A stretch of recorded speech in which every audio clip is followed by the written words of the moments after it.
The Monster Below by Greenback, read by Deathlight. Chapter 7, Restoring the Balance.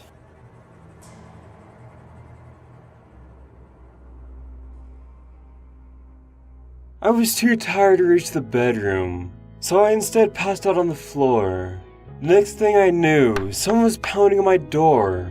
I almost shrieked, thinking that somehow the police found me. And for that split second, I was tempted to leap out the window and let the pavement save me from being taken by the police. Thankfully, saner actions prevailed, and I glanced through the door's peephole to see that the unseen pounder was one of my co-workers from the grocery store. Brushing my hair back, I opened the door. "Silverspeak, where have you been? You're supposed to be in 4 hours ago."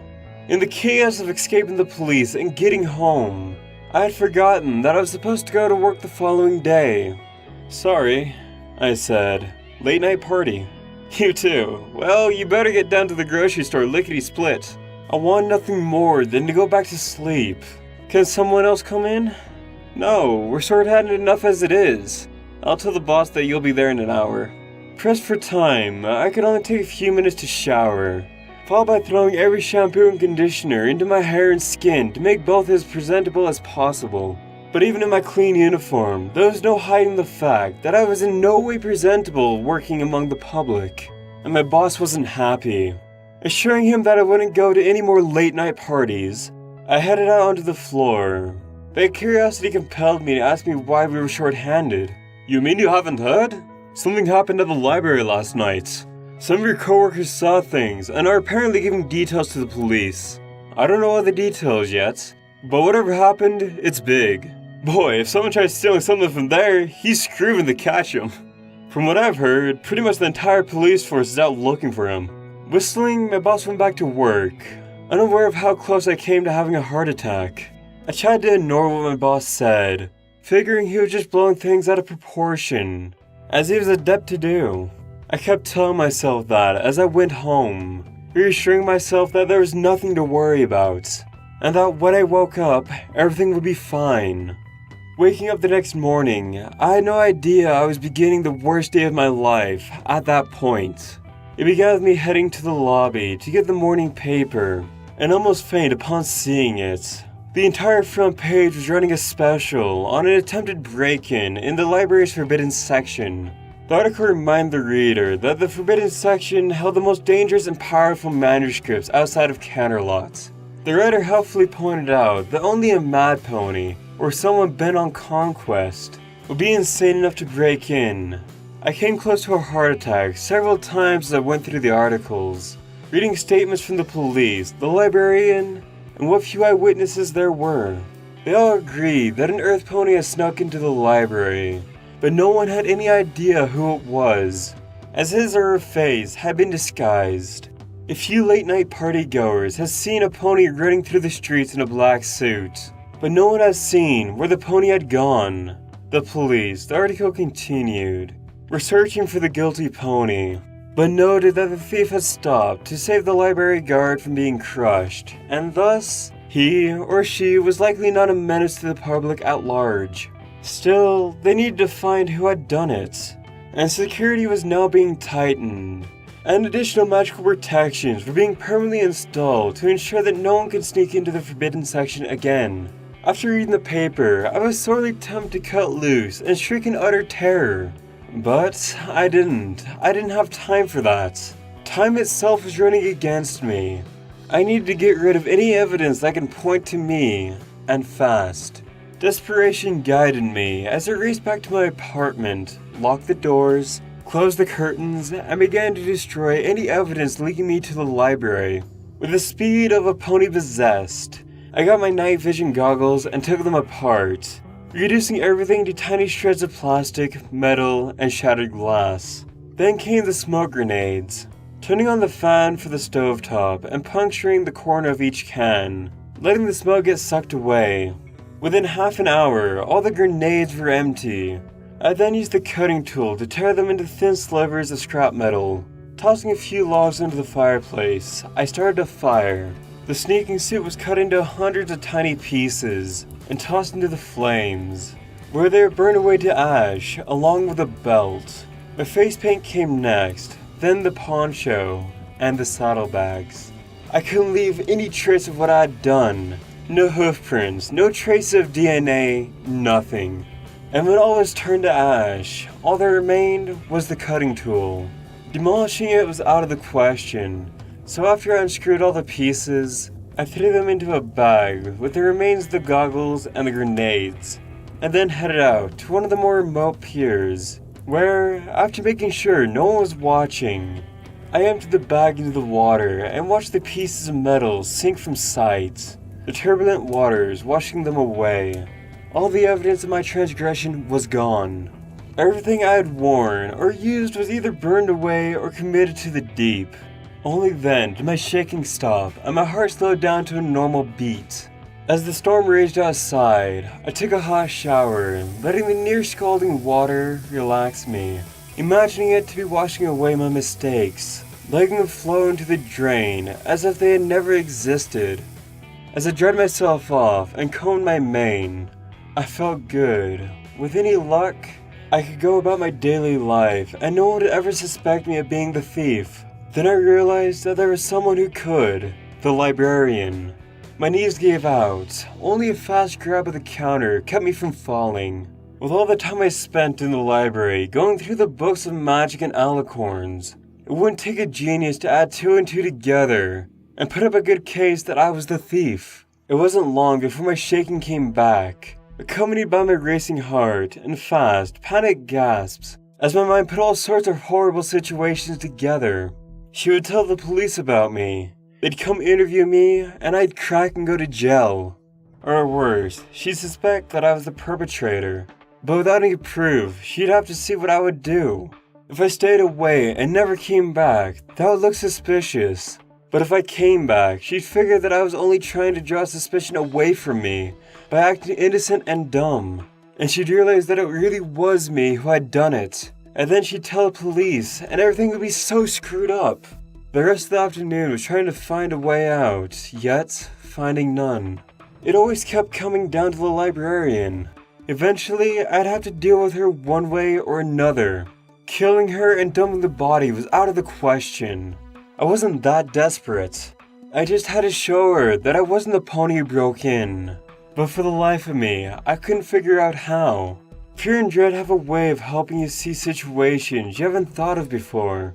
As the sun continued to set, I realized the most logical course of action was to play the dumb innocent, guilty of wanting forbidden knowledge, yet never acting on it. It didn't ease my conscience, but it might get me off the librarian's hit list. Thus, with the plan formulated, I finally felt a small spark of hope welling up within me.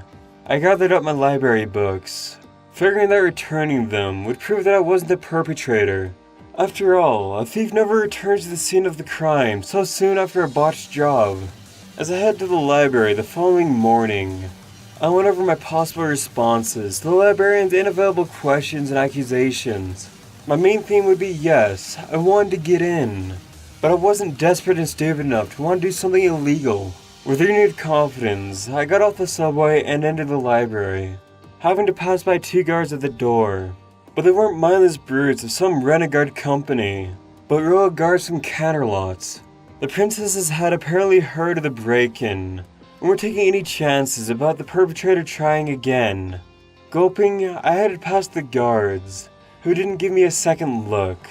Neither did anyone else, including unicorns casting spells into new ducks that were way too tiny for ponies to creep through. Reaching the front desk, I found several librarians hard at work, but the main mayor wasn't there. The others recognized me from my constant visits. It gave me a surprised look as I came up. "I'd like to return these," I said, putting my 2 cookbooks on the counter. The librarian on duty looked me over. Her coworker did the same. "Anything else?" "No." "Funny how you come here today, after the break-in and all." Realizing where this was going, I decided to adapt my chosen attitude. "What does that mean?" "You really wanted to get into the forbidden section a few months ago." "I did, but I didn't want to spend a decade studying a degree I didn't want. I guess that's never gonna happen now?" I looked through the doors leading to the forbidden section, now heavily reinforced with numerous magical locks. And from the looks of things, I couldn't get in, even if I wanted to. Is that so? I decided to be a little aggressive. Look, I'm not stupid enough to try to break in. I don't want a criminal record. No book is worth that. I could tell that the librarian was offended by my allegation, but it had worked. I could see her realizing that I wasn't lying. Granted, she wasn't aware that I'd worked my charm on her, and she had fallen for it, but that didn't matter. The seed had been planted. In time, it will grow. And if I kept visiting, they'd realize that no criminal would constantly hang out at the place where they try to break into. She turned to check the books in, and I turned to leave. Hey, you! I froze as the main security guard walked up. After the hit he endured, I never counted on him coming back to work so soon. I never expected to meet him. My confidence wavered as he walked up, clearly on edge. What are you doing here? Easy, Goldcuff. The mayor behind the desk said. He's just returning his books. Goldcuff looked me over, his eyes piercing my own. Back, trying to muster as much bravado as I could. But his gaze was piercing. Did he recognize me? Can I go? I asked. Goldcuff eyed me a moment longer, and then nodded. Sorry, sir, just been kinda jumpy since the break-in. Old instincts die hard, you know. Everyone I see is a threat. It will go away in time. He shook his head. I swear, I'm getting too old for this. First a break-in, and then the bugger almost kills me, then saves me. I just don't know what to make of it anymore. Not knowing what to say, I stayed quiet. Goldcuff moved away. Carry on then. I nodded as Goldcuff headed back to his rounds. He had been right next to his attacker, and he didn't even recognize me. That was good news. Very good news. I took a step forward, then froze. The head librarian was right in front of me. Where she had come from, I don't know. One moment Goldcuff had been standing before me, and then there's the librarian. I was so surprised, I didn't even know what to do. I immediately shifted to excuse mode, ready to explain to her why I was there. But she didn't ask a question. In fact, she didn't say anything. She just stared at me, and to this day, I could still feel her gaze. It was like watching a blank, emotionless face of a statue. By those eyes, it was as if she was reading me and knew my darkest secrets. She knew. All my carefully planned excuses and challenges were forgotten. My nerve fled me, and I didn't want to be in the same room with her, much less try and talk. It would be like trying to lie to a mind reader. My heart was pounding as I walked around her and headed to the door, fighting the urge to run out and get as far away as possible. As I left, I glanced into a mirror. The librarian was watching me as I left. Even in the reflection in the mirror, her eyes met mine. She knew. There was no doubt in my mind when I got back to my apartment. Somehow, impossibly, she knew what I had done. Somehow, impossibly, she knew that I had done it. I couldn't explain how. Every time I closed my eyes, I saw her emotionless face, waiting for me to crack and spill everything. She was just like an angel who was waiting for a damn soul to break down and confess under her unbearable gaze. I paced my apartment, trying to hold back the fear that was threatening to overtake me. She couldn't prove anything. She had no direct evidence of what I had done. There was no security footage, no magical images showing what I had done. She couldn't prove anything. But what if she could? What if she secretly had recorded me? What if she was playing a waiting game to see if I would crack before going to the police? But she was bluffing. That was it. She didn't have any evidence. Sooner or later, she'd give up. I tried to keep that thought ever present as I headed to bed, but sleep didn't come. I laid in bed, trying to calm my mind, but it refused to stop, going over my fears and doubts like a record on repeat. Exhausted, yet unable to sleep.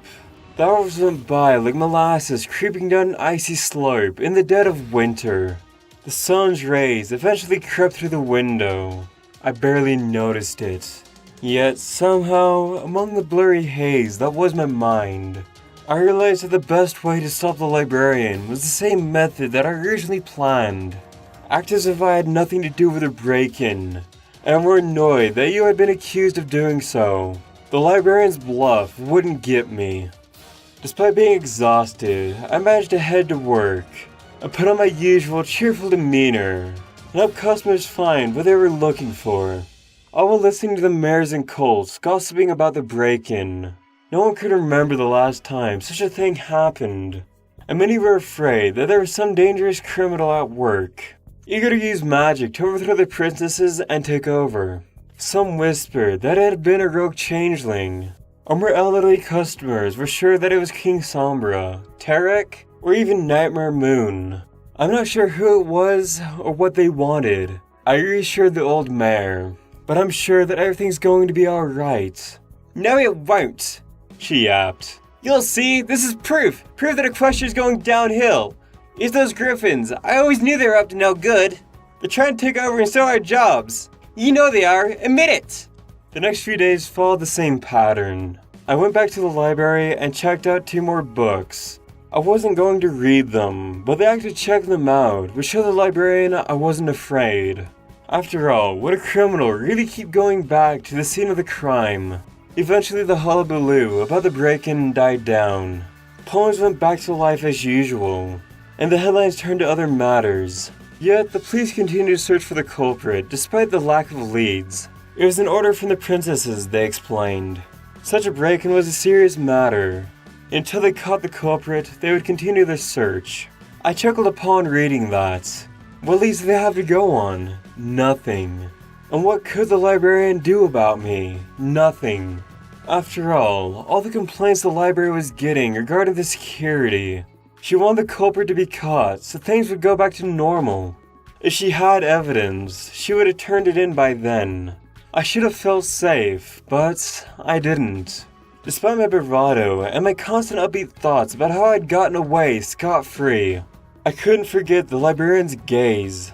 When I brushed my teeth, walked about, and even in my dreams, I saw her watching me, silently accusing me. She knew. I began to feel her eyes on me as the weeks passed. Then a month, then 2 months, and still the police continued their search. Every possible lead was being followed. Every possible route was being calculated and tracked. I began to think their search was getting rather ridiculous.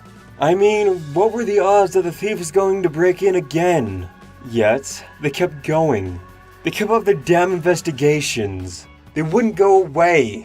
They wouldn't leave the matter alone. Why couldn't they leave it alone?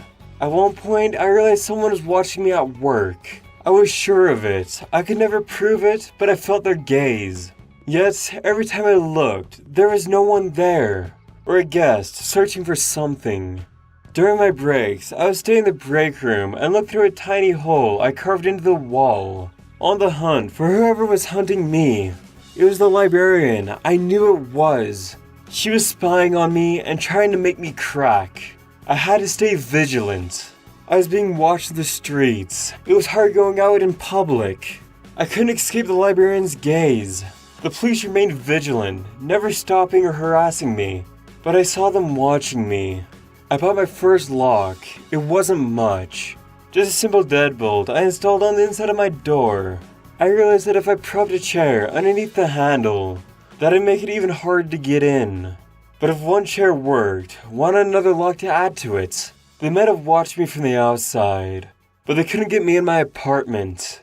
Not with all the locks, bolts, and props bracing it shut, but it would make them redouble their efforts. I was sure of it. I needed to be more careful. Every week or so, there was another headline about the police investigation, and how it was still going. About how those guards from Canterlot were still guarding the library, and would remain there until the thief was caught. Soon, it wasn't safe to go out anymore. Too much of a risk. I would dash to work in the morning, hide in the break room, and then run back home and lock myself inside the apartment. The months passed. I could still feel the police and that accursed librarian watching me. I didn't want to go anywhere anymore. The only reason I still went to work was to get bits to pay for rent and get more locks. The only way to stay safe was to wait it out. I would show them all. They wouldn't get me. Looking back, I'm amazed I didn't have a mental breakdown. I came close though. I just couldn't see it. But as philosophy books are fond of pointing out, life prefers balance. Tip too far to one extreme, and there would be a strong corrective action to restore balance. My own corrective force came one morning, was when I was barricaded inside my room and thinking that I couldn't trust my own parents. They had called a few times, but I had grown suspicious of them.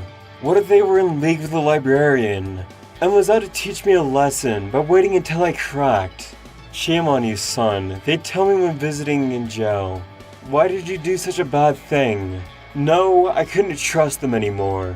I would have to communicate through a third party, someone I could hire to take their messages and give my own in return. That was the point when I cracked. It was as if someone had slapped me in the face. I was going to cut myself off from my parents, the ones who loved and cared for me, and supported me when no one would. It was as if I came out of a long nightmare. All the locks, all the braces, the barricaded doors, and my escape plans. I realized how many conspiracy theories I had, and realized that it was only a matter of time until I believed the entire city was after me, and that suicide was the only way out. The realization hit me hard. So I did what most other ponies would do upon realizing they were guiding themselves to self-destruction. I drank. I went to the cabinet and pulled out the only bottle of cider I had, extra strong, and I drank it all. Through the acidic bite of cider, everything became clear to me. It wasn't the librarian who drove me into destruction. It was my conscience. Without even realizing it, my guilt over what I had done was tearing me apart. In my quest to become more than who I was, I betrayed one of the biggest lessons my parents had ever taught me. The only way to stop my guilt was to resolve it. But how? The answer came to me when I dropped the bottle to the floor. There was a way, but it didn't involve going to the police. There was no way in Tartarus I was doing that. It was much simpler. When I did something wrong as a child, my parents made me think about what I had done. They believed that the only way to truly correct a mistake is to find out why you had done it. Solve that? I then realized that continuing to act as you had would only bring more pain. I knew why I had broken into the library. I knew the reasoning behind it, and realized the pain that it had caused. I had to assure that it wasn't gonna happen again. Going to my room, I took little Celestia and put her on the floor. If I could have done it and got away scot-free, I would have done the process with the real Celestia, but the miniature of her would work well in her place. Lying before her, as her calm eyes followed mine, I made a vow. I said that from this day forth, I would never again commit any illegal acts to attain my goals. No breaking into buildings, no sneaking into places where I didn't belong. No stealing, no assault, nothing. It had taken the library fiasco for me to realize how wrong that was. With little Celestia watching, I finished my vow. The lesson had been learned, and I would not repeat the same mistake twice. And just like that, it was done. I didn't leave my apartment for the rest of the day, but when night fell, I went to the door, pushed the sofa away, and undid all the locks, something I hadn't done in quite a while. I left my home and went outside. I stood and waited. I smelled the fresh air and heard the sound of traffic and ponies laughing somewhere in the distance. I could no longer feel anyone watching me. It felt wonderful. It took a little while, but I could go through my days without looking every which way, at every step. And I could sleep at night without fear of someone breaking in. I was even able to go to the library again and check out books like normal. When I saw the librarian, she watched me, but I no longer feared her. I would nod and then continue on my way. On some level, I think, I made my peace with what had happened. I was no longer afraid. If the police was going to catch me, then so be it. But 2 weeks after, my paranoia had snapped. The newspaper announced that the librarian had officially asked Princess Celestia and Princess Luna to lift the guard, and that the new security features in place would protect the library. And, amazingly enough, her request was granted.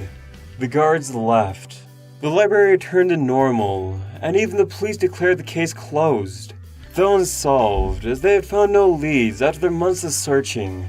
They had to admit that the trail was cold. Life was back to normal. Balance once again had been restored. And me, I was content to enjoy my simple life. I went out again to the movies, walked to the pier at night, and enjoyed shopping for new clothes and various vanity items I was interested in. I even got a promotion at work and an increased paycheck. For the time being, turning into an alicorn left my mind. I had been serious upon my vows, and upon realizing that I probably would become one via legal means, I was okay with dropping the matter for a while. But destiny has a funny way of sneaking up on you when you least expect it. When I came home from work one day, there was an expensive looking envelope in the mail. Curious, I opened it and found a letter from one of the companies I had first applied to when I arrived in Manhattan. Turns out, one of their staff writers had quit, and they wanted me to come in for an interview. I wasted no time in putting on my fanciest clothes and taking off across the street to the business in question. The secretary, no doubt impressed by such quick devotion, managed to schedule a job interview, and on the same day no less. I was more expectant than nervous, and easily breezed through the questions the company CEO sent my way. With a healthy sprinkling of my charm, I was able to convince him that I was a good fit for the company, and within an hour, I was officially hired on as a professional writer. With my new job in place, I was set up for full-time work, which meant I had to leave my grocery store job. My manager was sad to lose me, but understood my desire to move on to bigger and better things, and told me that if I ever needed a job again, I knew where to go. After getting my official check, plus a nice bonus as a farewell gift, I decided to treat myself. So on the day before I started, I went to the amusement park and had some fun for the first time since the library fiasco. It had the rejuvenating effect I needed, and when I awoke on my first day of work, I was all but bouncing about as I entered the company's skyscraper. I settled into a new routine, though there was no set schedule of things to do. I had plenty to keep me busy. As one of the many writers on staff, my job was to craft speeches, notes, memos, proposals, and anything else that the company's employees needed.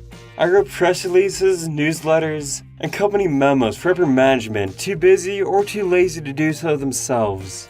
Things were slow at first, but then I started getting thank you letters from higher-ups, praising my work for how it saved them time, and how it moved readers and listeners as well. I overheard a few of my coworkers talking about how the daily memos and newsletters actually had warmth to them, rather than the cold, artificial style so favored by managers. The money started to come too. It wasn't as much as I was used to, but enough to cover all my expenses, plus have a little left over. I even began to branch out and place my name in the classifieds as a writer for hire, and I started getting outside work. There was no job I wouldn't take, no paper I wouldn't write, except for homework and essays the students wanted me to compose in their names. Business was steady, and life was good. And, more importantly, I was more content than I'd ever been in the grocery store. I was finally using my talents and skills. And like all dreams, when life is good, everything is going your way, I once more let the alicorn dream fall by the wayside. I told myself that I'd eventually pick it up again when the time was right. Then the letter came. It was another ordinary day of work when I opened my business mail. There was nothing too exciting, a few memos, a few reports, and an invitation to the company picnic. But among them, there was a letter from an individual wanting me to help write some business proposals. It was freelance work, nothing I couldn't handle. She was a doctor and medical researcher, and I figured working for someone in that field would prove most interesting.